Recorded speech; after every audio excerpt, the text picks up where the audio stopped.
El libro de Romanos desarrolla doctrinas importantes. Y en el capítulo 9 se introduce para ver una doctrina más, que es la doctrina, algunos le llaman de la vindicación o de la elección.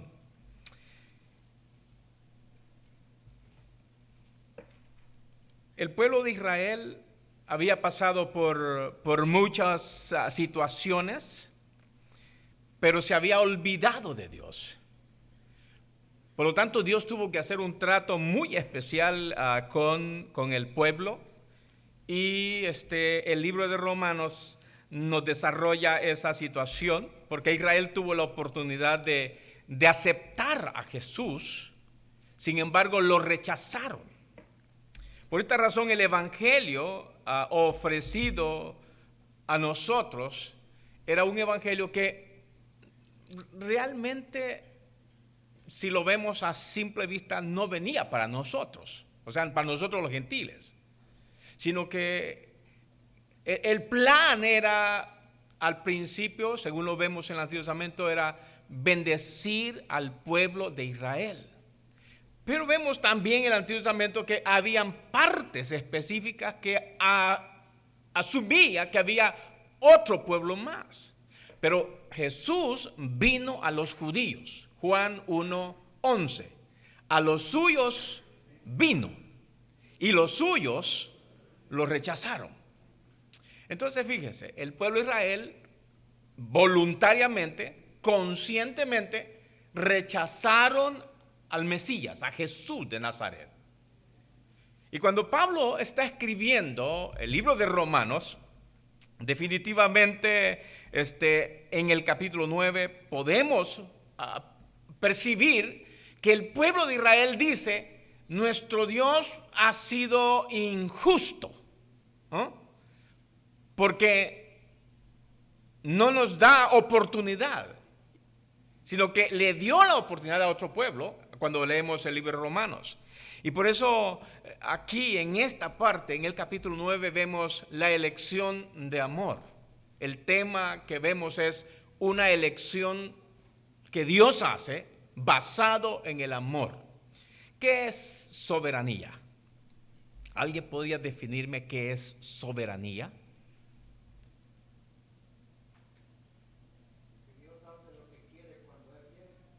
Sin preguntarle a nadie. Por ejemplo, nosotros vamos al supermercado y queremos llevarnos un buen racimo de bananos, y está allí en el supermercado una cantidad de racimos de banano. Usted dice: yo voy a escoger este racimo. Pero ¿por qué no escoge a los demás? Simplemente porque yo quiero escoger este racimo. ¿Pueden los otros racimos quejarse contra usted porque usted no los escogió? No puede. ¿Por qué? Porque yo tengo el dinero, yo lo voy a pagar y yo escojo los que yo quiera. Y nadie, es más, ni los que trabajan en el supermercado pues, señor, ¿y por qué se lleva eso? Porque a usted no le importa, ¿verdad? Eso yo decido. Soberanía es la libertad que tenemos de escoger o de decidir qué hacer, con quién hacer, cuándo hacerlo, independientemente de los demás, sin tener que preguntarle a los demás. Esa es soberanía. Y cuando entramos al capítulo 9, encontramos la expresión completa de la soberanía de nuestro Dios. Es nuestro Dios soberano el que dice: yo elegiré al que yo quiera elegir. Pero Él vino, eligió al pueblo de Israel para que fuese su pueblo, pero ese pueblo no lo aceptó, lo rechazó. Entonces Dios dice: me detengo un tiempo con ustedes y voy a escoger a un pueblo que no era mi pueblo, pero que de dos pueblos voy a formar a ese nuevo pueblo que se llama la iglesia, y somos nosotros. Ahora, hermanos, quiero que juntos nos metamos aquí en el capítulo 9 y veamos tres momentos de elección, la elección de amor de Dios. Primero, versículos 1 al 5 del capítulo 9, encontramos la elección de Israel. Póngale atención al capítulo 9 porque es un capítulo interesantísimo. Dice los versículos 1 al versículo 5 del capítulo 9 de Romanos. Yo espero que todos tengan sus Biblias. Sabe que cuando yo estaba pequeño, hace muchísimos años en la iglesia, había un momentito en que decían, ¿cuántos trajeron sus Biblias? Y las levantaban. Había alguien que anotaba, dice, oh, hay 50 Biblias. Y había una pizarra y para cada domingo decía, tantas personas vinieron y hay 50 Biblias. ¿Cuántos himnarios? 50 himnarios. ¿Cuántos evangelizaron? Anotaban allí. ¿Cuántos visitaron? Y anotaban todo. Ahora tendríamos que preguntar, ¿cuántos trajeron su celular? ¿Quién cree que gana más? ¿Los celulares o la Biblia? ¿Se da cuenta de la crisis en que estamos, hermanos?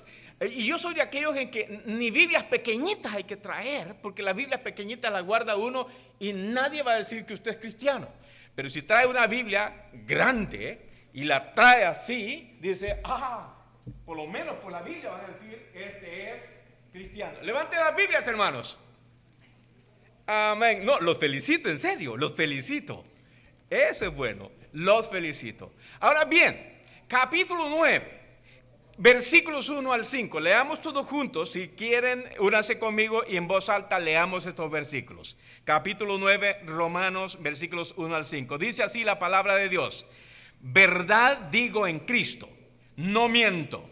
Mi conciencia me da testimonio en el Espíritu Santo, que tengo gran tristeza y continuo dolor en mi corazón, porque deseara yo mismo ser anatema, separado de Cristo, por amor a mis hermanos, los que son mis parientes según la carne, que son israelitas, de los cuales son la adopción, la gloria, el pacto, la promulgación de la ley, el culto y las promesas, de quienes son los patriarcas, y de los cuales, según la carne, vino Cristo, el cual es Dios sobre todas las cosas, bendito por los siglos. Amén.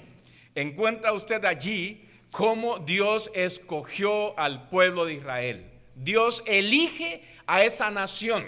Yo me he preguntado por qué escogió Dios a esa nación y no escogió a otra. Porque Israel en territorio geográfico es tan pequeño, pero casi se le llama el ombligo del mundo, porque si usted ve, a los lados tiene dos continentes, tiene Europa, tiene Asia, en el sur tiene África, y está en el centro, porque Dios desde un principio, Él planeó que ese pueblo se convirtiera en el centro mundial de evangelización, que desde allí fuese luz a las naciones, dice el libro de Isaías. Desde allí alumbrar al mundo entero con su palabra, con su vida, con su testimonio. ¿Y cuánto hizo Dios por esa nación, mis queridos hermanos? ¿Cuánto hizo Dios por ese pueblo? Pero cuando Jesucristo viene, ese pueblo lo que hace es rechazarlo. Ahora usted ve el corazón de Pablo. A mí me encanta tratar de entender y tratar de imitar el sentimiento, el corazón del apóstol Pablo. Mire lo que dice. Es interesante cuando vemos el versículos 1 y 2. Verdad digo en Cristo. Tiene testimonio y tiene testigos. Verdad digo en Cristo. No miento. Mi conciencia me da testimonio en el Espíritu Santo, que tengo gran tristeza, y no dice tristeza, gran tristeza, y tengo continuo dolor, no en la cabeza, no en las piernas, no en las manos, sino en el corazón. Y no sé cómo se explica ese dolor. Solamente aquel que ha tenido dolor del corazón puede decir cómo se siente. No estoy seguro si el dolor que sentía Pablo en el corazón era un dolor físico, de esos que duelen, y que uno siente el dolor y no aguanta, o es aquello que quema y que no le deja tranquilo, que lo pone triste y que no sabe qué hacer. Pero Pablo dice: siento gran tristeza y profundo dolor en mi corazón. Y que qué barbaridad, si llegásemos nosotros a sentir esa tristeza y ese dolor por las personas que no tienen a Cristo en su corazón, yo estoy seguro que no solo seríamos 10 personas orando por esta gente, sino seríamos 20, 30, 40, 50, 60, al sentir que cada una de esas personas están yendo a la condenación eterna. Yo recuerdo a un misionero que llegó a la iglesia en El Salvador donde pastoreaba y me dijo: hermano, yo quiero dar un testimonio en un servicio de caballeros. Y a mí me sorprendía que él comenzó a hablar y dice: hermanos, cuando yo pienso en la obra que Cristo hizo por mí, este hombre se quebraba y comenzaba a llorar literalmente y decía: es que al ver las personas en el mundo sin Cristo, a mí me duele. Y Pablo dice: me duele. Pero vea lo que está diciendo: me da tristeza por la incredulidad del pueblo de Israel. O sea, me da tristeza, me da dolor al ver la resistencia de la falta de fe del pueblo, a pesar de todo lo que Dios ha hecho por ellos. Porque qué cosas no hizo Dios por el pueblo de Israel, hermanos. Si hay un pueblo rebelde en el mundo, es Israel. Y si hay un pueblo más incrédulo, es este. Y si hay un pueblo más bendecido de todo el mundo, es el pueblo de Israel. Y yo digo: ¿qué pasa? Y hermanos, esto es real. Usted puede ser que conozca personas que se le ha hablado de Cristo y ha recibido muchas bendiciones. Se les presenta a Cristo, pero finalmente dicen ellos: no creo, no quiero y no me hables más. ¿Tiene usted personas así? Sí. Mi esposa tuvo la oportunidad de una señora, madre de una amiga nuestra que acepta a Cristo con nuestro ministerio, de México. Y ella entró en un momento de cáncer, pero un cáncer de ese que va terminándole paulatinamente con mucho dolor. Tiene su hija que es cristiana, tiene una hija que es testiga de Jehová y tiene otra que es ¿cómo? Católica. Entonces tiene 3 frentes, ¿no? Y nuestra amiga le presenta el evangelio mientras está ella tendida en la cama, con ese dolor, y cada vez más va decayendo. Y un día mi esposa le dijo a nuestra amiga: deme el teléfono, yo quiero hablarle desde Texas hasta donde la señora. Y le presentó el evangelio nuevamente. Y ella ha escuchado mensajes muchos nuestros, pero al final ella dice: no quiero. Pablo dice: me da dolor y tristeza al ver que mi pueblo, que ha recibido tanto, mire los 7 beneficios que menciona allí, si se dio cuenta, dice: ha sido el pueblo adoptado por Dios, es el pueblo de Israel, la gloria, el pacto, la promulgación de la ley, el culto, las promesas. Todas esas son bendiciones de quienes son los patriarcas, de los cuales según la carne vino Cristo, el cual es Dios sobre todas las cosas, bendito por los siglos de los siglos. Y con todo y eso, la actitud de Israel es de incredulidad. Hermanos amados, yo estoy soñando con esta iglesia, pero yo estoy soñando para que ustedes sueñen conmigo. Y que soñemos con algo grande, hermanos. Pero tenemos que comenzar a sentir la tristeza y el dolor por el perdido. Y no quedarnos nosotros aquí tranquilos, porque aquí está bonito, hermanos. Aire acondicionado, muy cómodos, todo bonito. Pero hay gente que está muriendo. Y Pablo dice: me da pena. ¿Por qué? ¿Por qué? Pero ¿por qué siente tristeza? Por la incredulidad de este pueblo. En la Biblia hay ejemplos de malas decisiones y malas elecciones. Tenemos Lot. ¿Se recuerda la decisión incorrecta de Lot? ¿Qué lo apantalló a Lot? Dice, oh, esas planicies. Oh, allí yo voy a hacer un montón de cosas. Hermanos, cuando nosotros miramos con ambición, cuando nosotros nos encaminamos por lo que está frente de nosotros. ¿Y cómo terminó Lot? Sodoma y Gomorra. ¿Y cuántos quedaron con él? Solo sus 2 hijas. ¿Y qué 2 naciones surgieron de ese incesto que se dio? Amón y Moab. ¿Quiénes son esas 2 naciones ahora? Enemigas de Israel. Es una mala elección. María y Marta. ¿Se recuerda María y Marta? María y Marta. Una de ellas vio con los ojos espirituales y dice, yo quiero estar cerca de los pies de Jesucristo. Quiero alimentarme mi vida espiritual. Quiero establecer mi prioridad y mi prioridad es Jesús.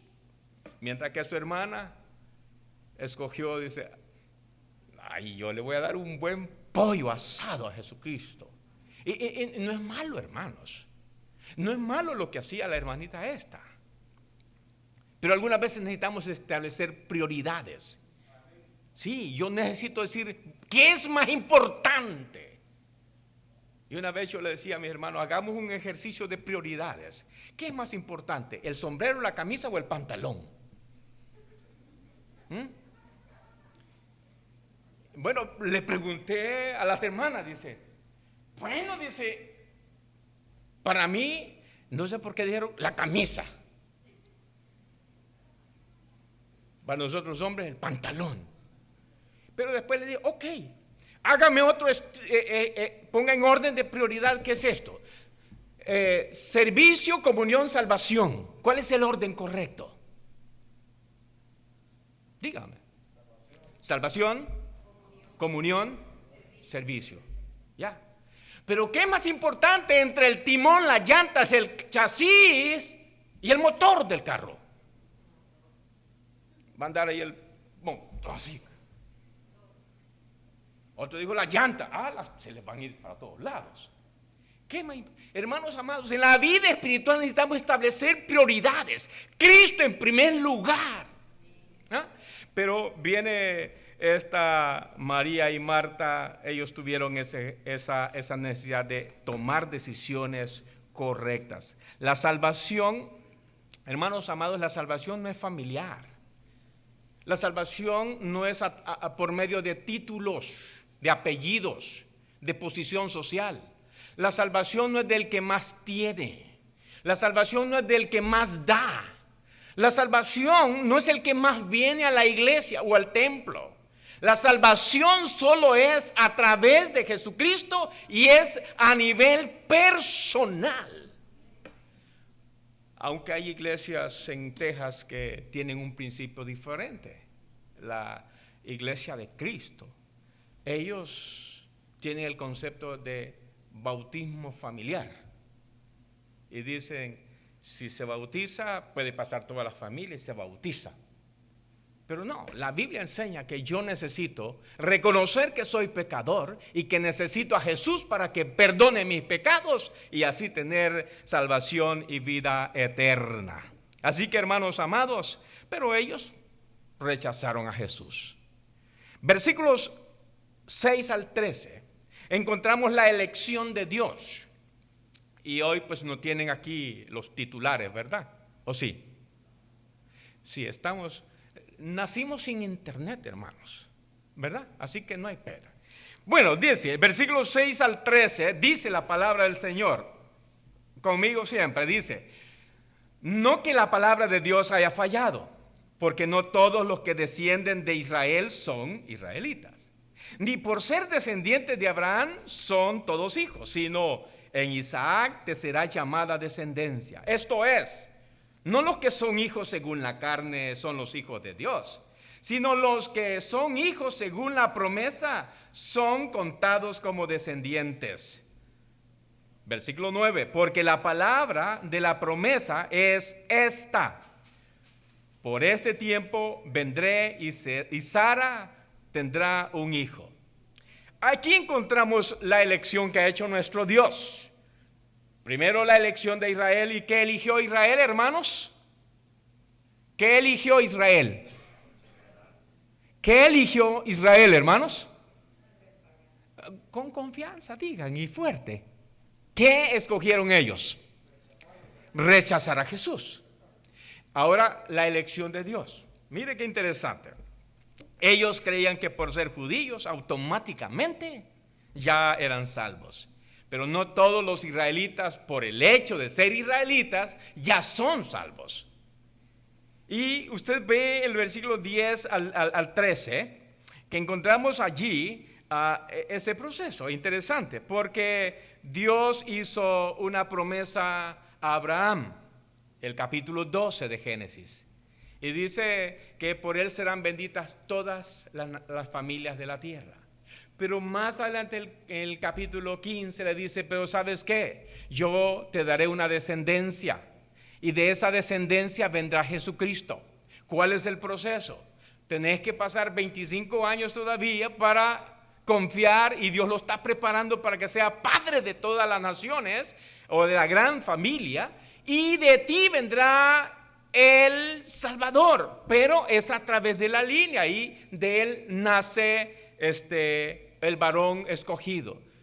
Por un momentito Abraham como que cae en la trampa de la tentación y la interferencia del diablo, y le dice su esposa, ¿por qué no te acercas a Agar y tienen un varoncito? Y de esa manera adelantamos el plan de Dios. Es que Dios no necesita que le adelantemos el plan, hermanos. A veces le queremos ayudar a Dios y Dios no necesita que le ayudemos. Él ya ha establecido el plan y lo va a desarrollar. Pero Abraham, ni mudo ni perezoso, pues se llegó a su sierva, y de ahí nació Ismael.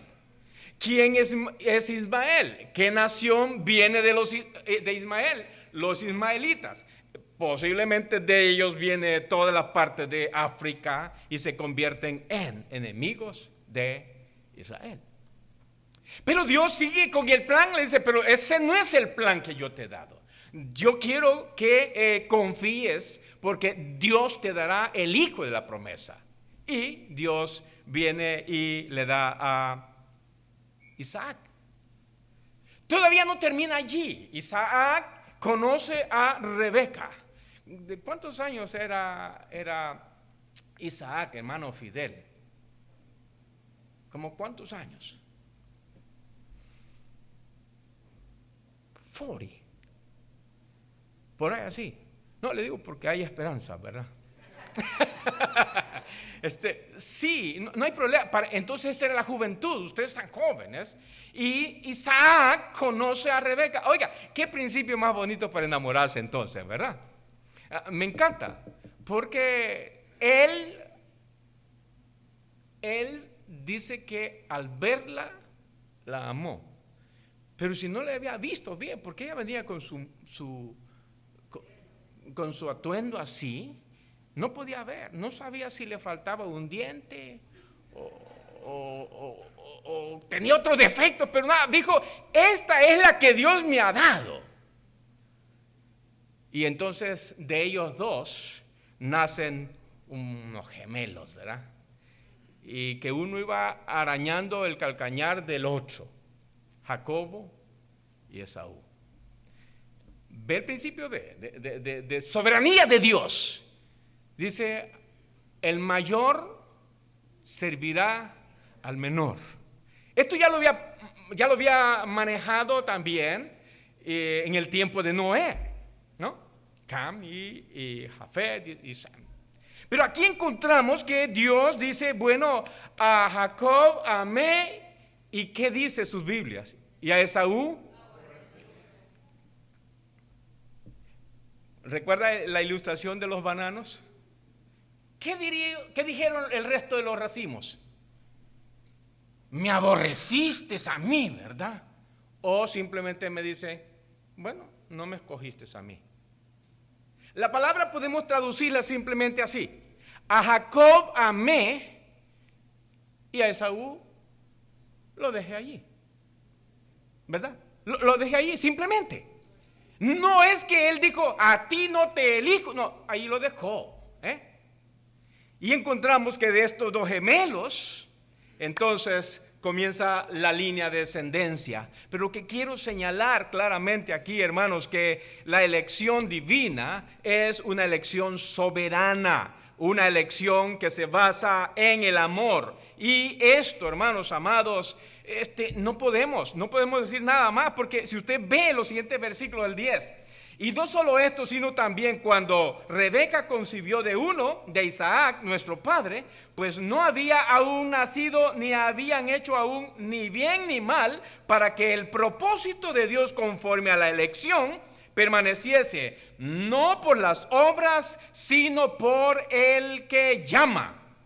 Y se le dijo, el mayor servirá al menor. Versículo 13, ¿qué dice sus Biblias? Como está escrito, amó Jacob, amé, mas a Esaú aborrecí. Y allí está, hermanos. ¿Quién puede cuestionar la decisión de Dios? Que levante la mano. De pronto puede haber alguien que dice, yo no te entiendo y no sé por qué. Es natural, ¿verdad? Dice uno, ¿pero qué? Es que Él es soberano y Él tiene un plan eterno. Y Él dijo, yo te escogí a ti. ¿Merecíamos? No. Merecíamos la muerte, porque desde el momento en que nosotros nacimos ya en la condición de pecado. Y ese pecado nos ponía en la condición de condenados. Pero Dios, en su eterno amor, dijo, Kevin, a ti yo te voy a escoger. ¿Me decían, brother? ¿Porque era músico? ¿Porque tiene un peinadito especial? No teníamos mérito alguno, hermanos. No teníamos ni un tan solo mérito salvífico. Porque dice Efesios capítulo 2, estábamos muertos en delitos y pecados. Y lo que merecíamos era la muerte. Pero su gran amor es precioso. Así que aquí Dios muestra su decisión de escoger al pueblo de Israel. Ahora, la pregunta aquí, hermanos, es: ¿niega la fidelidad de Dios esta suspensión o resalta más la infidelidad del hombre? O sea, la acción de Dios de escoger a Jacob y dejar aparte a Esaú, ¿esto niega la fidelidad de Dios en esta suspensión que hace de Esaú, o resalta la infidelidad del hombre? Resalta la infidelidad del hombre. Así que en esa condición llegamos al versículo 14 hasta el final. Ahora está la elección de usted. Es fácil. La elección de Israel, la elección de Dios, ahora la elección de usted. Interesante. Es, hermanos, versículos 14 al 18, la elección de usted y la elección mía es por pura misericordia de Dios. Versículos 14 al versículo 18. Lee conmigo, dice el 14. ¿Qué pues diremos? ¿Que hay injusticia en Dios? En ninguna manera.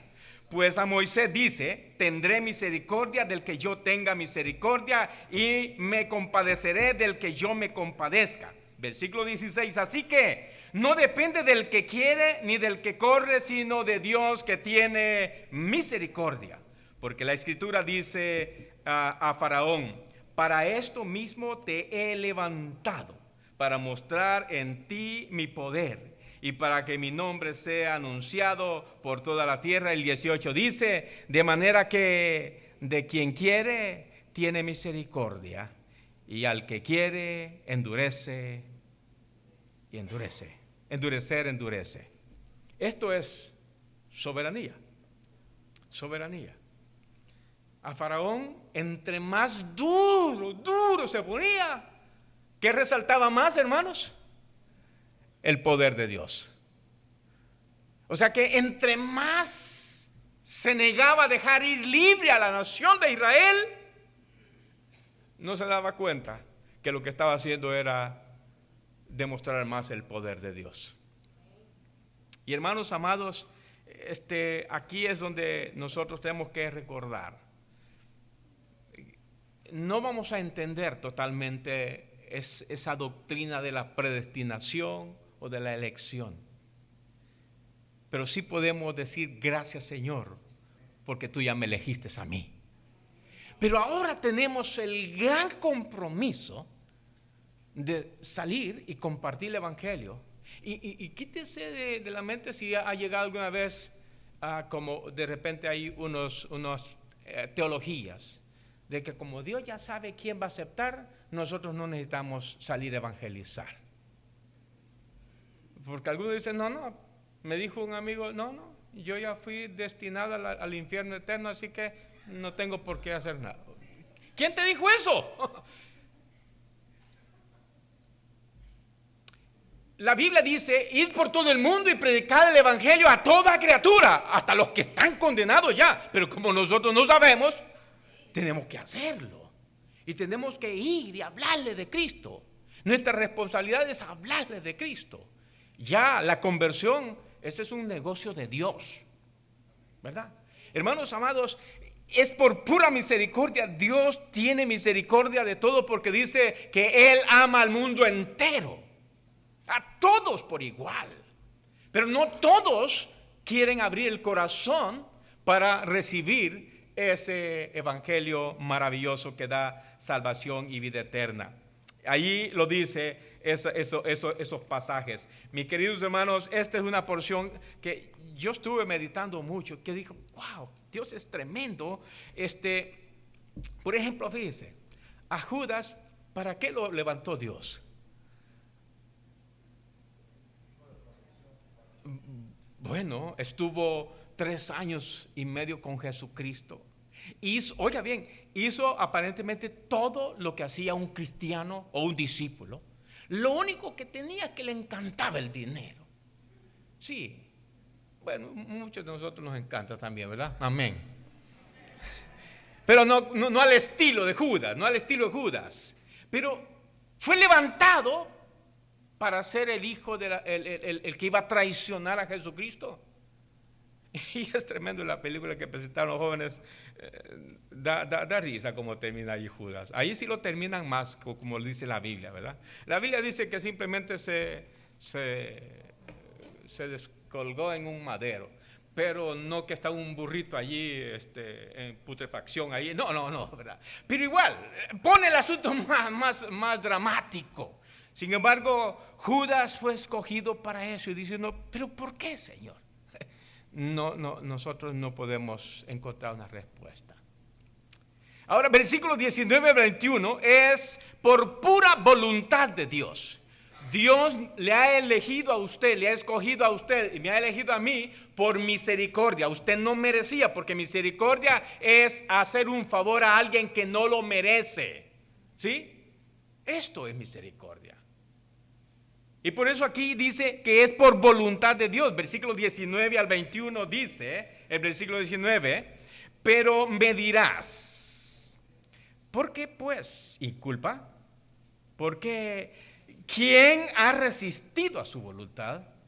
Mas antes, oh hombre, ¿quién eres tú para que alterques con Dios? Dirá el vaso de barro al que lo formó, ¿por qué me has hecho así? Yo quería diferente, no. ¿O no tiene potestad el alfarero sobre el barro para hacer de la misma masa un vaso para honra y el otro para deshonra? Y este pasaje tenemos que verlo bien así, hermanos. Los que son albañiles y van a hacer la construcción en su casa, definen el diseño, la estructura y todo, ¿puede el vecino venir a decirle, bueno, ¿y por qué estás haciendo eso? Pues esto es mi gusto, es mi casa. Y nadie puede venir a mí a decirme, cambia esto, más si son personas ajenas. Y aquí encontramos que Dios creó al hombre y por consiguiente, éste no puede altercar contra la decisión de Dios. Mis queridos hermanos, está de moda el hecho de hacerse, perdón hermanos, cirugías, modificaciones en el cuerpo. Por ahí de repente afuera, no acá, ¿verdad? Ponerse estas cositas aquí, agujitas para que se les infle un poquito más, otras para que se les estire. Y hay un sentido de inconformidad, ¿no? Yo estaría inconforme, ¿verdad? Yo anhelaba tener pelo rizadito, pero después digo, bueno, Señor, ahora mi esposa, si me viera con pelo, no me conocería. Diría, no, así no me gustas. Me gusta así como estás, ¿verdad? Pero ese es un asunto interno que uno de pronto llega a decir, Señor, gracias porque soy lo que soy, tengo lo que tengo y así estoy bien. Pero ve el ejemplo que pone Pablo, la ilustración que pone, el alfarero hace sus tazas. Y por cierto, ¿en qué lado está el agarradero de la taza? Sí. ¿Pero por qué la pusieron afuera? Quien inventó eso dijo, aquí es el mejor lugar. No es derecho, no es izquierdo, no, es afuera. Es afuera, ¿verdad? Dice, ese es.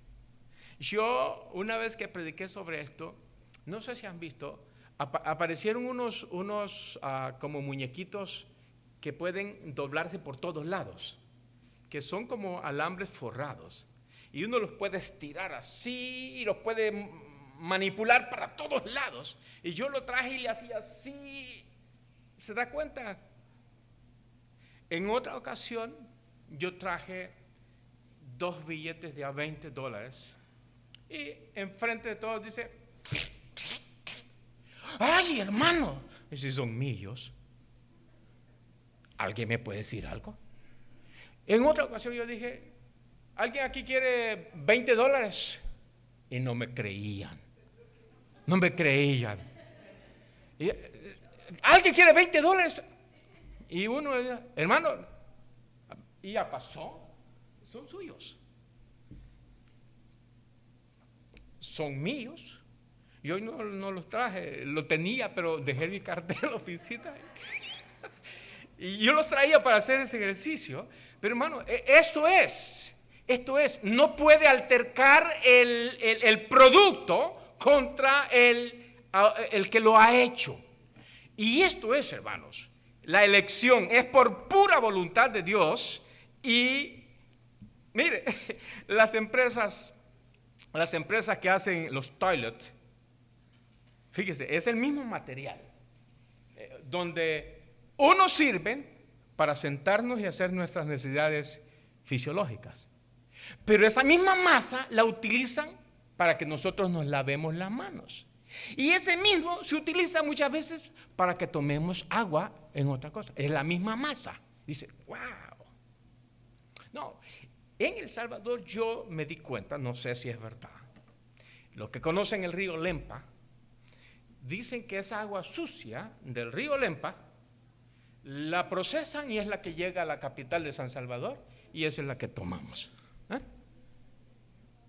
Imagínense, mi papá iba en ese río una vez y se atrevió a pasar por el río. Nosotros íbamos en una hamaca en el tiempo de guerra y de repente arriba de él, mientras él estaba tomando agua, iba un cadáver doradito. Le digo, papá, y va viendo, tiró el agua. Pero esa misma agua se procesa y llega a la capital y mire qué rica se siente. ¿Puede alguien contradecir eso? No. Hermanos amados, Termino diciendo que es por el propósito eterno de Dios. Versículos 22 al 24 dice así, 22 al 24, y que si Dios, queriendo mostrar su ira y hacer notorio su poder, soportó con mucha paciencia los vasos de ira preparados para destrucción, y para hacer notoria las riquezas de su gloria, las mostró para que los vasos de misericordia que él preparó de antemano para su gloria, a los cuales también ha llamado, esto es, a nosotros, no solo de los judíos, sino también de los gentiles. Y allí está que Dios escoge su pueblo de todas las naciones de la tierra. Y versículos 25 al 29 es por la justicia e imparcialidad de nuestro Dios. Dios ofrece su amor al mundo entero, porque de tal manera amó Dios al mundo. Le ofrece la salvación a todos, a todos, a todos, pero no todos quieren recibir ese mensaje. De tal manera que podemos concluir diciendo, Pablo deseaba con todo el corazón e hizo todo lo que estaba de su alcance para que los judíos tuviesen la oportunidad de llegar a ser salvos. Es más bien dijo, yo aún me pongo y quisiera ser desarraigado del pueblo, estar sin Cristo con tal de que mi pueblo pudiese tener la salvación y vida eterna. Dios ha hecho todo para poner al alcance de todos las buenas nuevas, y ese es evangelio, que Dios se ha puesto al alcance del mundo entero para que conozcan que solo en Jesucristo hay salvación y vida eterna. Esto es evangelio. Así que qué triste sería si hoy tenemos una persona que aún no ha aceptado a Cristo y hoy usted toma una decisión como lo hizo el pueblo de Israel. Jesucristo le ama, Él dio su vida por usted y Él quiere darle vida eterna. El pueblo de Israel ante este ofrecimiento lo rechazó. Dios en su soberanía elige y escoge a un pueblo que será formado de dos pueblos, gentiles y judíos. Y lo hace por su misericordia, lo hace basado en su voluntad, con un propósito, porque Él es justo. Y Él nos escoge a nosotros basado en eso. La cosa es, usted y yo debemos tomar una decisión. ¿A quién va a elegir? ¿A Dios o seguir aparte de Dios? Oramos. Gracias, Dios, por esta bendición que nos permites de estudiar tu palabra. Tu amor es inefable, tu amor es eterno, es maravilloso. Gracias te damos, Señor, porque siendo nosotros pecadores, tú nos elegiste, nos escogiste no por lo que nosotros somos, sino por tu gran amor, y porque viste la condición de nuestras vidas, que estábamos condenados a la muerte eterna, pero tú decidiste venir a nosotros y darnos vida eterna. Muchas gracias. Si una persona hubiese hoy que muchos no vinieron de la iglesia, pero usted vino y que no tiene a Cristo en su corazón, ¿qué le parece si ahora usted toma una decisión de aceptar a Jesucristo o reconciliarse con Él? ¿Habrá alguna persona hoy que todavía no ha tomado esa decisión y hoy dice, yo quiero levantar mi mano, yo quiero hacerlo? Muchísimas gracias, Dios, por tu gran amor. Gracias por perdonar nuestros pecados y darnos vida eterna. Nos entregamos y estamos dispuestos a vivir para ti en el nombre de Jesucristo. Amén.